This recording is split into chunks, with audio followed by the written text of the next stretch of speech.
You open your phone the moment you wake up. Not because you need to, not because something important is waiting. You just do it. Automatically. Before your eyes are even fully open. And somewhere in the back of your mind, there is a feeling you have been carrying for a while now. A quiet, uncomfortable sense that your days are slipping past you, that you are busy but not building anything, scrolling but not growing, alive but not really living. That feeling is not weakness. That feeling is data. And today, you are going to understand exactly what is causing it, and exactly what to do about it. Your brain has a reward system. It has been with you since before you were born. Its job is simple. Push you toward things that help you survive and reproduce, and pull you away from things that threaten you. The chemical at the center of this system is dopamine. You have probably heard of dopamine. Most people think of it as the pleasure chemical, but that is not quite right. Dopamine is not about pleasure. Dopamine is about anticipation. It is the chemical your brain releases when it expects a reward, not when it receives one. Dr. Robert Sapolsky, a neuroendocrinologist at Stanford University who spent decades studying primate behavior and human neuroscience, found something that changed the way scientists understand motivation. In his research, he discovered that dopamine spikes highest not when a reward is received, but in the moment just before it arrives. The anticipation is the rush. The arrival is almost anticlimactic. This is why you feel a little flat after you finally get the thing you wanted. This is why the chase always feels better than the catch. And this is exactly what the most powerful technologies on Earth have been engineered to exploit. Every notification ping, every infinite scroll, every red bubble on your app icon, every autoplay video that loads before you have time to decide. These are not accidents. They are precision-engineered dopamine triggers, designed by teams of neuroscientists and behavioral psychologists whose only job is to keep your anticipation loop running as long as possible. Dr. Anna Lemke, a psychiatrist at Stanford and author of research on dopamine and addiction, explains it this way. The modern world is a dopamine vending machine. It delivers micro-rewards at a speed and frequency that no human nervous system evolved to handle. And when any system is flooded beyond its capacity, it compensates. It downregulates. It reduces its own sensitivity to bring things back into balance. This is what is happening inside your brain right now.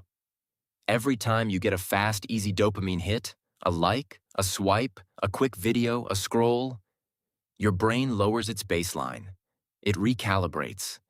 It says, if reward is this easy to get, I do not need to work as hard to want things. And so the threshold rises. You need more stimulation to feel the same level of interest. You need faster, louder, more novel content just to feel engaged. And here is what that does to your real life. The things that used to feel meaningful. Reading a book, going for a walk, working on something that matters, having a slow conversation with someone you love, start to feel flat, boring, effortful in a way that does not feel worth it. Not because those things changed, because your brain's sensitivity to them has been dialed down. You are not lazy, you are not broken, you are overstimulated, and the gap between where you are and where you want to be is not a discipline gap, it is a dopamine gap. This is what the dopamine detox is actually about.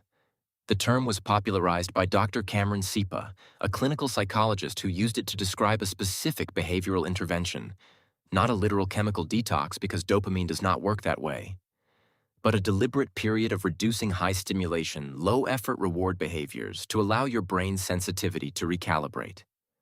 When you remove the constant flood of easy dopamine, something happens.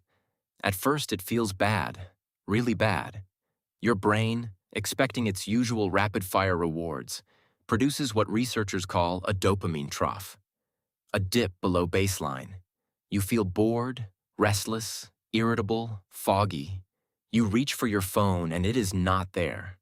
You feel the pull toward distraction like a physical ache. This is the withdrawal. And it is exactly the signal that tells you the detox is working. Because on the other side of that trough, something shifts.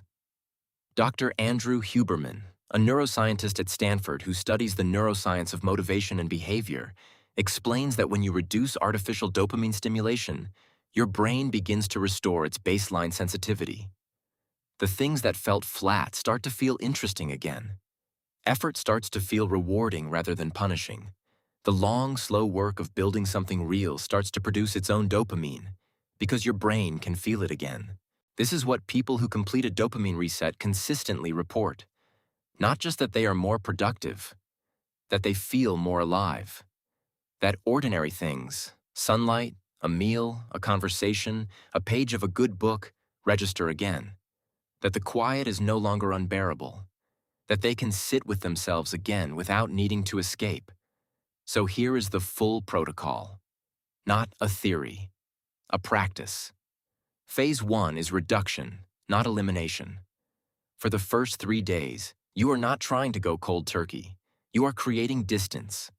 Remove social media apps from your phone's home screen. Turn off all non-essential notifications. No autoplay. No background noise while you work. Eat at least 1 meal a day without a screen. This phase is about interrupting the automaticity, the unconscious reaching for stimulation that happens before you even realize it. Phase 2 is the recalibration window, days 4 through 7. This is where the trough hits hardest. Expect boredom. Expect restlessness. Expect the voice in your head that says this is pointless, nothing is happening, you are wasting time. That voice is your dopamine system in withdrawal. Do not negotiate with it. Instead, replace high stimulation inputs with low stimulation ones. Walk without headphones. Sit outside. Journal. Cook something. Read something physical. Let your mind wander without catching it and redirecting it to a screen. These activities feel slow. They are supposed to. Slow is recalibration. Phase 3 is intentional reintroduction. Day 8 onward. You are not quitting technology. You are choosing it. Set specific windows for social media. 30 minutes, twice a day, with the app closed completely outside those windows. Before you open any high-stimulation app, ask one question. Am I choosing this, or am I being pulled to it? That one question, practiced consistently, begins to rebuild the circuit between impulse and action, between stimulus and response, between what your brain wants in the moment and what you actually value. Because here is the thing nobody tells you about wasting your life. It does not feel like wasting. It feels like resting. It feels like you deserve a break. It feels like just 5 more minutes. It feels like you will start tomorrow when you feel more motivated. It feels like the video is almost over. It feels like one more scroll. And then a year passes. The dopamine detox is not about suffering. It is not about becoming a monk or throwing your phone into a river. It is about one thing: restoring your brain's ability to want the right things, to feel the pull of meaningful work, to experience the reward of doing something hard and slow and real. Your ceiling is not where you think it is. But right now you cannot see it, because your brain has been trained to look down at a screen instead of up at what is possible. The detox is not the destination. It is the moment you lift your eyes. You opened your phone this morning before you were even awake. Tonight, for the first time in a long time, try putting it down before you fall asleep, and see what your mind does when you finally give it room to breathe.